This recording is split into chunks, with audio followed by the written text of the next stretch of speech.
everybody. Welcome to the Jerusalem Connection Red Alert Report. Today, I have a special guest coming to us from the IAC, the Israeli American Council. Tamar is a dear friend of mine, and she is very active in community engagement among the Jewish community, the Israeli community, and outreach to the Christian community in the D.C. area.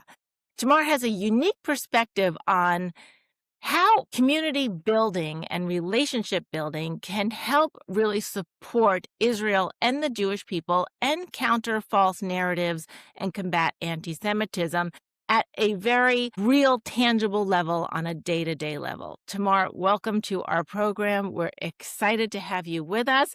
Please tell us a little bit about yourself and the IAC as a whole and your particular branch. And then I'd like to ask you some specific questions about your work and the importance of it. Hi, Amy.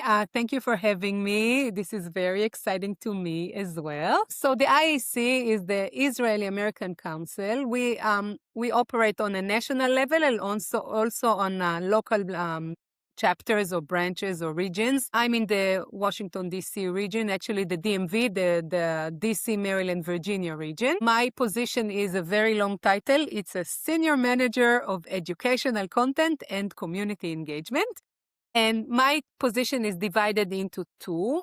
In my national educational content part, I write all the educational content of our Keshet program, which is a program for kids ages 4 to 8. It's a program that is designed to connect children to Israel, to Judaism, to Hebrew, to the community, and to be the entry point of the families into the IAC. So I write all the content and I train all our facilitators. We have facilitators across the country, and the kids meet for 90 minutes a week. They play, they sing, they learn, they dance, everything in Hebrew. This is a very, very uplifting place to be. And in my local community engagement manager position, I'm in charge of the community relationship, community reach to the Israeli community, to the Jewish American community, and to anybody who is an Israel supporter in the community. So this is, the Christian community lately also started to some beginning of ties with the Iranian community. So I can tell you, well, Amy, you've been to our International Women Day event, which historically was held in Hebrew for the Israeli women in the community. We would bring speaker, of course, a woman, to tell her story. It could be a story of resilience, a story of success, a story of self-preservation from from harm, and always finish it up with a high vibe of sisterhood and togetherness. This year, amidst the war with Iran, we decided that we couldn't just celebrate. We needed to mention and acknowledge the fact that our country is being under attack, but we didn't want to cancel the celebration. And we thought that the angle of bringing Iranian women would be a very interesting angle. That, as part of the community relationship work, a few months ago, I met I didn't meet her. I just spoke to her. An Iranian lady who grew up at school in Iran, having to step on the Israeli and American flag and chant death to America and death to Israel. And we started conversing, and that was, we were supposed to do an event. It was put on a back burner because she was concerned for the safety of her family in Iran. But when the time to work on that event came, I reached out to her and I said, can you invite a few Iranian women to the event? And it took some time. It took some courage. It took a lot of persuasion, and because those two communities were not connected. Right. And they came, and it was very, very touching. And you've been there. You saw how in what world can you see two women from where nations are literally fighting each other as we speak, both of them worried, sick to their families back home, dancing together and, holding hands in hope for a better future for both our nations. So this is the work that the IAC is doing. So this was one part of the reach to the non-Jewish community. And of course, to the Christian community, can share with you that not a lot of Israelis growing up in Israel don't know, I didn't know, how much support we get from the Christian community and how many millions of people out there are in support of Israel.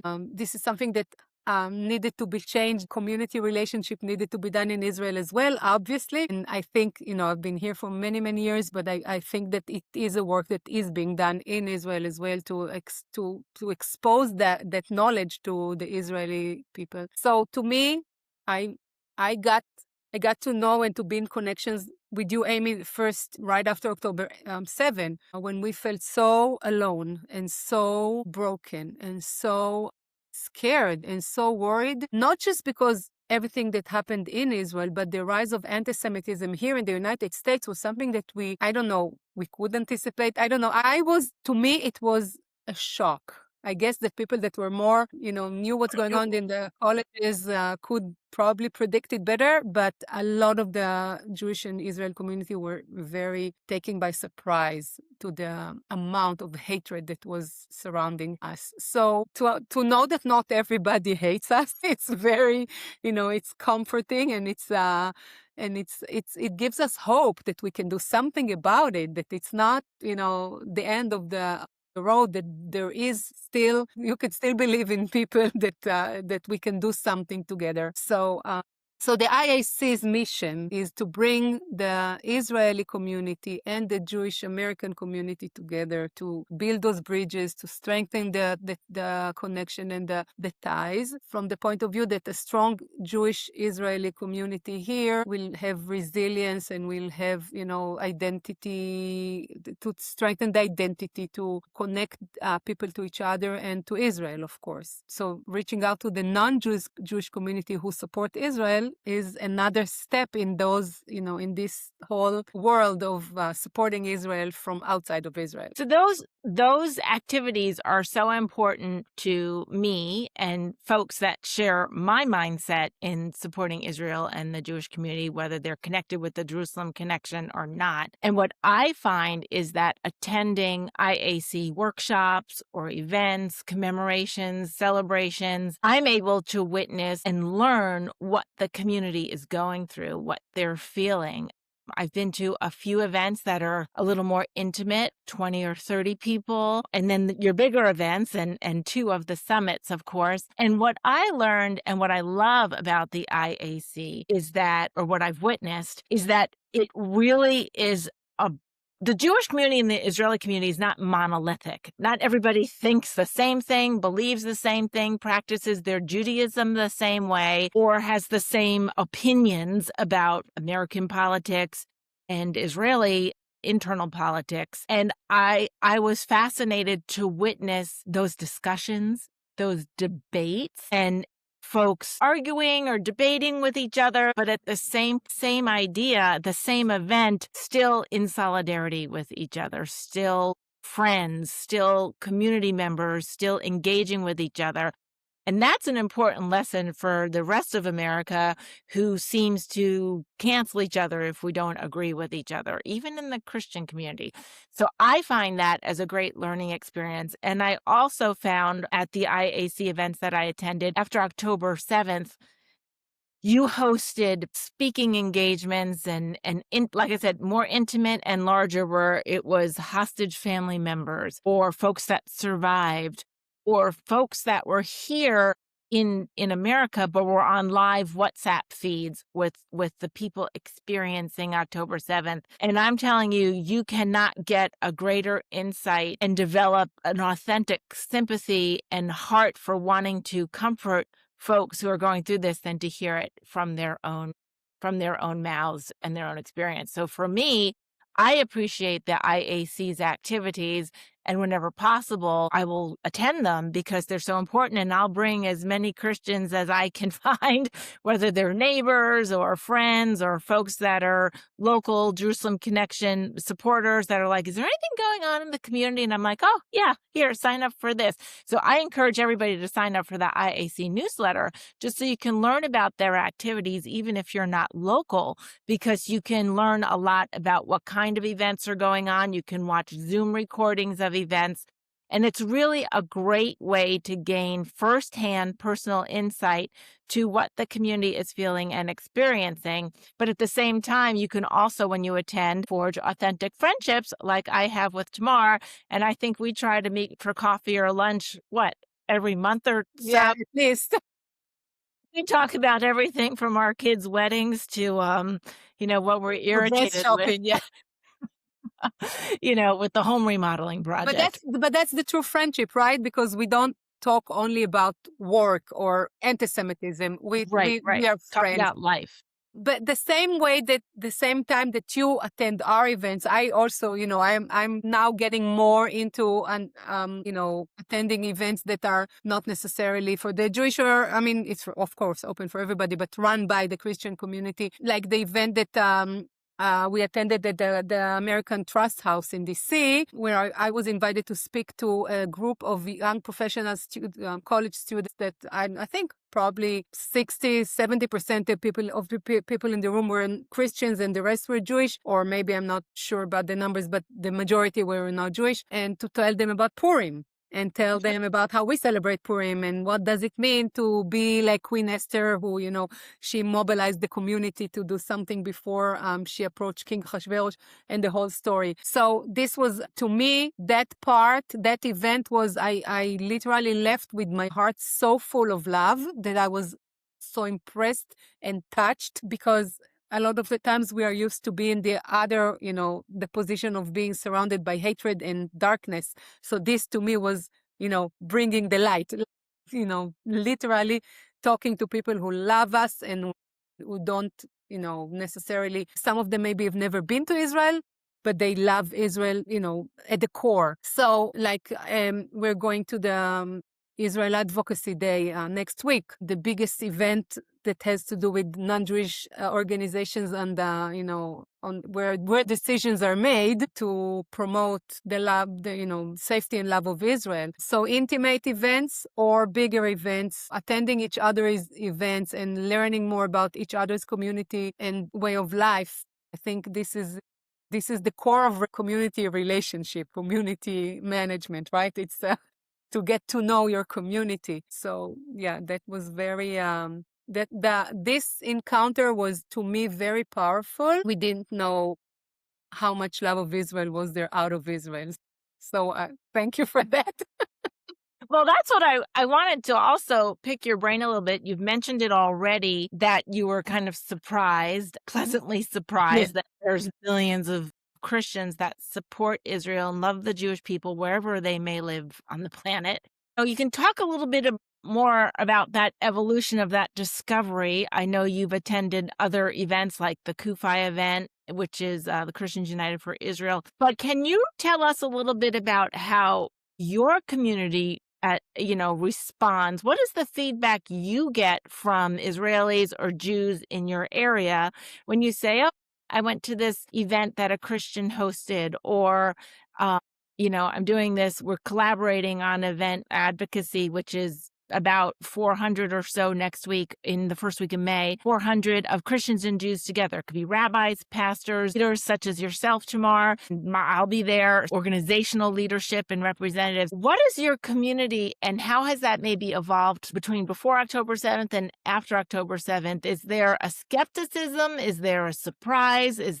What is the response you're getting to that? Because our experiences as Christians is sometimes over the decades, understandably, there was a skepticism for when a Christian or an organization reached out in solidarity, let's do this thing together. And it was like, I'm not so sure I trust you, or I understand your motives, perhaps. Is there any feedback that you've gotten from your community members and your peers? So I think that the feedback that I can say that probably represents most of the is the pleasantly surprised part that you mentioned, because there's a lack of knowledge. And I myself, growing up in Israel, I did not know anything about the Christian world other than what we learned, about, the Holocaust and the anti-Semitism in Europe. And, we didn't really know, I really didn't know. I don't think I met too many Christians in my little, Israeli Jewish bubble. So the pleasantly surprised is absolutely the word, because, coming here, even until October 7, I was in my Israeli community. I was in my Jewish community. I did not have, in my position, I did not have too much reach to outside of that community, because this is what I did. October 7 opened us, it opened us to reach to anybody who is with us in fighting the darkness in the world. So the way that I feel, I think that reflects a lot of how my community feels when we see, like for the International Women's Day, when we advertise that this year it's not going to be just Israeli women. There's going to be Jewish Americans, and there's going to be Christian Americans and Muslim Americans. And the overall reaction was, wow, amazing, great, wonderful, touching, inspiring, very, very positive reactions to. And I think that this is the part where we need to spread the word even more, because not everybody knows. The same way that I didn't know about the love of Israel outside of the Jewish community, a lot of people also don't know. So I think that, sharing it and joining each other's events and coming to speak to other audiences, this is the way to tell the community that this is actually what's going on. We have it here. It's around us. We just need to reach and bring it in. Yeah, you have to be active. You have to be proactive and be willing to step out of your comfort zone and attend things that you might not normally think you would go to, and just be willing to talk to people. One of the outcomes of the IAC events and other Christian events that we were able to bring you into, invite you as a speaker or participant, is that in doing all these activities together, we form those authentic friendships and authentic bonds. And it is at that level, for example, that I find that I can ask sensitive questions about, well, does the Jewish community believe this? Or what do they think about that? Or I heard this. And at that level, we can clarify the myths that might be out there. And it's the opposite way as well. You can ask me, well, I don't understand what this crucifix is versus the empty cross, or, some of the misconceptions that Christian Zionists want to bring forth a new end of the world, hasten the end of the world by getting every single Jew on the planet back to Israel. I mean, there's some misconceptions that aren't hateful. They're just they're just incorrect, and they get fed through. So it's an opportunity at a very authentic level to say, I know that's out there, but that's not exactly what's going on both sides. Right? I learned so much from you about it, Amy, believe me, because growing up in Israel, as we said, to us, Christianity was, a very specific Bane of your existence, right? It was 1800 No, years. not that, but to understand the different faith inside Christianity, all this is something that I didn't know enough about. And absolutely, I can, ask you, and I learned so much about the different ways that people practice their faith through asking those sensitive questions in a sensitive way, knowing that the key to building relationship is get to know each other. So if we don't ask questions, how can we learn about each other, right? So I know that I told you that next year you will come to light Hanukkah candles with us or celebrate Passover with us, because I really feel that this is, when you have a friend, you invite them over to celebrate together. So to me, this is the reach, is to learn about each other's costumes and traditions and respect them and ask questions and learn more. And that's, if we have an issue with the dehumanization of Israel, so let's, cancel that and and put the people. Well, that's just it. As much as we might have theological differences and even political spectrum differences, we have a shared love for the modern state of Israel and its safe and secure existence. We have a shared love for Judaism as a religion, as a culture, as a people, and the scripture and the holidays and the feasts and the full composite of what the Jewish people are. And I love learning more about that because I'm constantly talking to the Christian audience about how Judaism is not monolithic. And there's a huge diversity of thought, even though there's a huge brotherhood or camaraderie among the community. They seem to stand together no matter what. Unfortunately, October 7th illustrated that when I don't follow internal Israeli politics so closely. I'm not Israeli. I don't vote in Israeli elections, and I don't have the insight because I don't live there. People ask me all the time, what do you think of Netanyahu? Or what do you think of this? Or what do you think of this? And I'm like, I don't really know that much. But at the same time, I know that all of the internal discord and debate, just like we have in the United States, that seem to get put on hold after October 7th.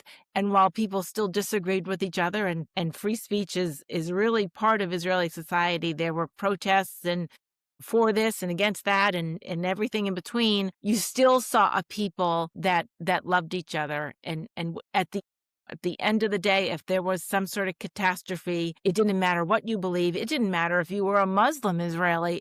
If there was a building that collapsed on you, somebody at their own risk ran in to help you, ran in to save you. Absolutely. And it's a beautiful thing. Yeah, absolutely. This is the resilience of the Israeli society, and we can see it here too. We are here for each other. Another thing that the IAC is doing is also mobilizing the community to, other than just building the resilience and the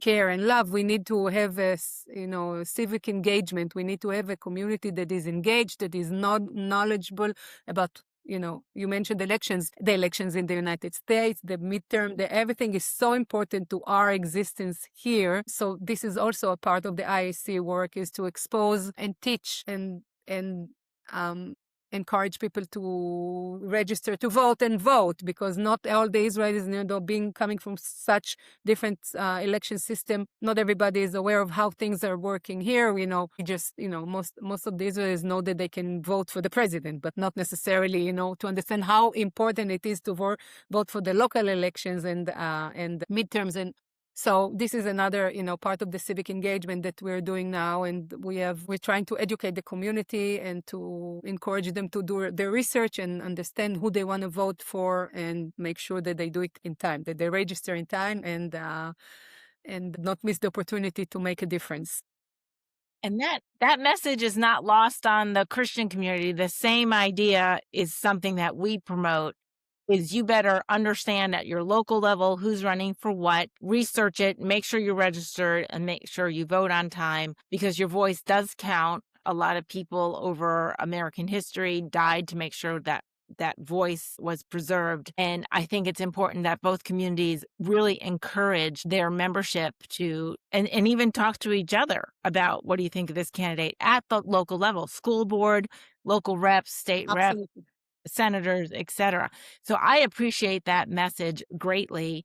And it is really important that we're all thinking about those things, because it will affect the dynamic between foreign policy as well as things like domestic policy, laws or executive orders that prosecute anti-Semitic activities, which we see disproportionately affecting the Jewish communities all over the country, whether it was in Pennsylvania or New York or LA or Washington, D.C., or inside universities. The rhetoric, those policies are both domestic and foreign, and necessary for us to be aware of.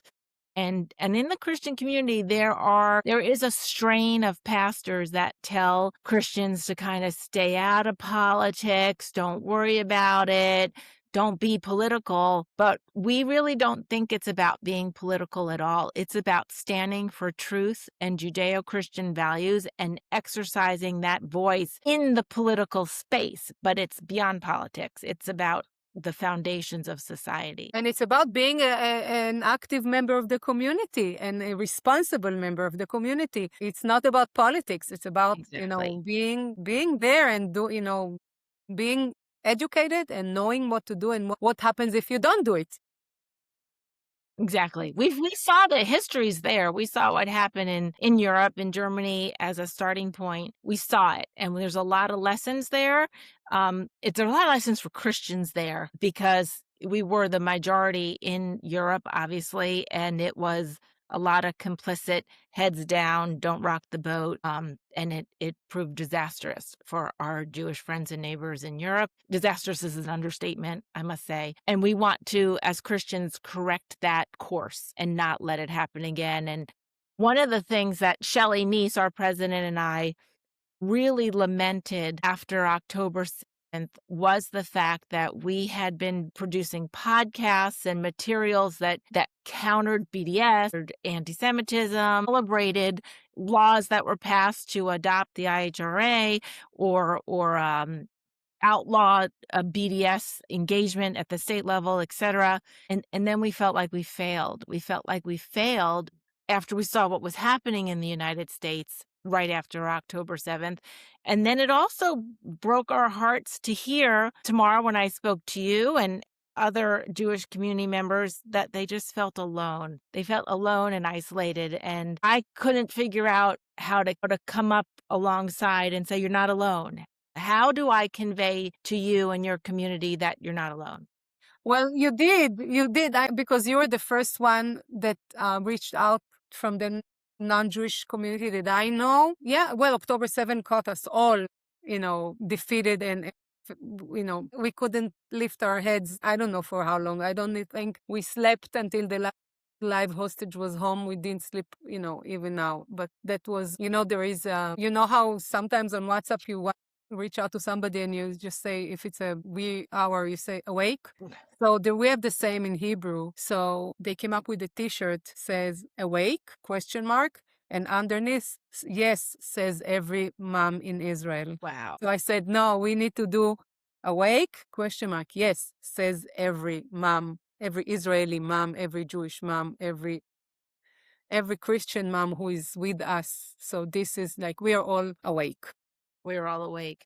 Yeah. So it's amazing the solidarity that I saw exponentially grow between communities, unfortunately, because of October 7th. But Tamar, as we move forward, again, we've got activities in May that we're engaged in, and we'll have many more after that, I'm sure. We mentioned the Advocacy Day, but we didn't mention the fact that on May 19th, we're hosting, I think the first time ever that I know of, an initiative that's called Zikaron Basalon, which is literally translates to a memory in the living room, where it's an initiative that started in Israel to hear Holocaust survivors' testimonies firsthand, and people host intimate 30, 40 people events in their living room, not like big auditoriums, because we want to do the person-to-person connection. So for the first time that I know of, we are hosting a Zikaron Basalon with the Holocaust survivor to the Christian community. So, this is something that it's big because we want not just the Israeli people to hear firsthand testimonies, but also the Christians.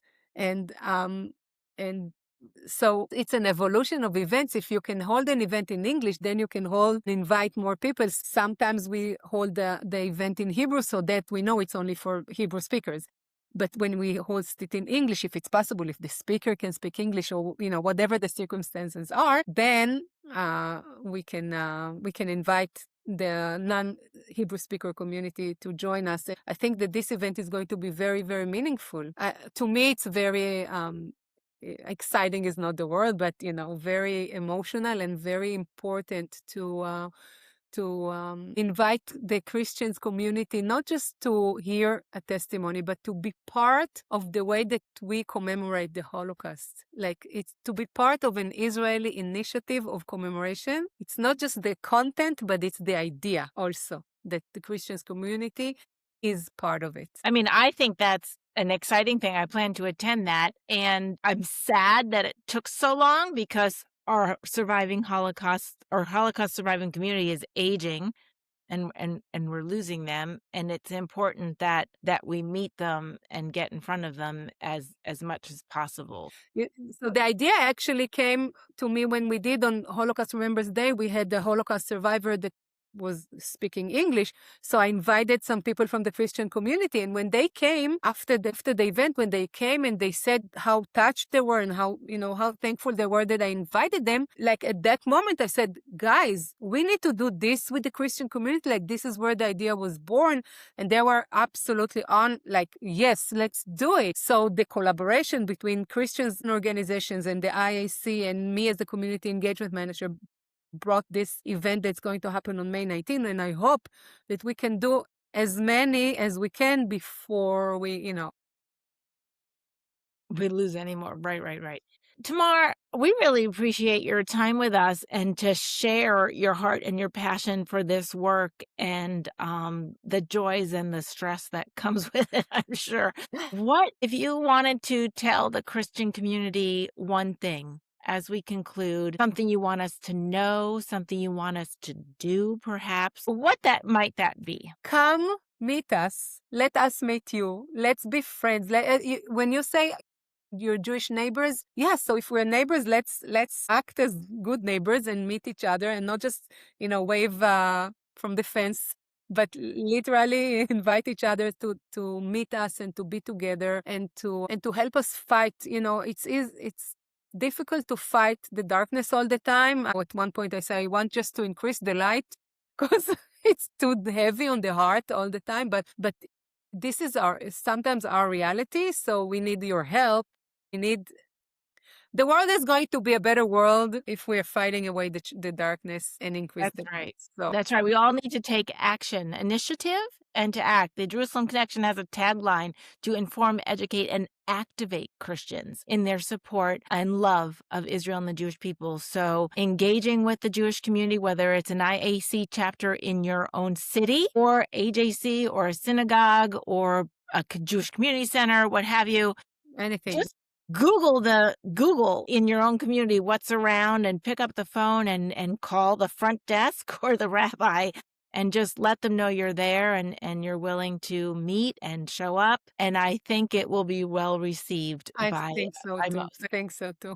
I hope I have no doubt that sometimes it might raise the skepticism that you spoke about before. But, the first step needs to be done, to be made, and then from there it will be, I think that that's the way that we needed to do, what many years ago, but Right. And the onus is on the Christian community to take that first step. The Christian community is the majority in this country, and the Jewish community is a minority community. So we need to take that first step and take the initiative to reach out to our, what I would say in a theological sense is our elder brothers and sisters and repair that relationship that had been broken for millennia, if you ask me. But I think we're at exciting times tomorrow, and I am so glad we have upcoming activities together, and we will always continue to support them however we can and show up. And we're just so thankful that you were able to share this all with us today. להתראות. See you soon. להתראות. Thank you so much. Have a great day. If you enjoy these conversations, please visit us at www.thejerusalemconnection.us. Find all our podcasts on YouTube or wherever you listen to your favorite podcast program. Follow us on social media, subscribe, like, and share our content to reach the broadest audience.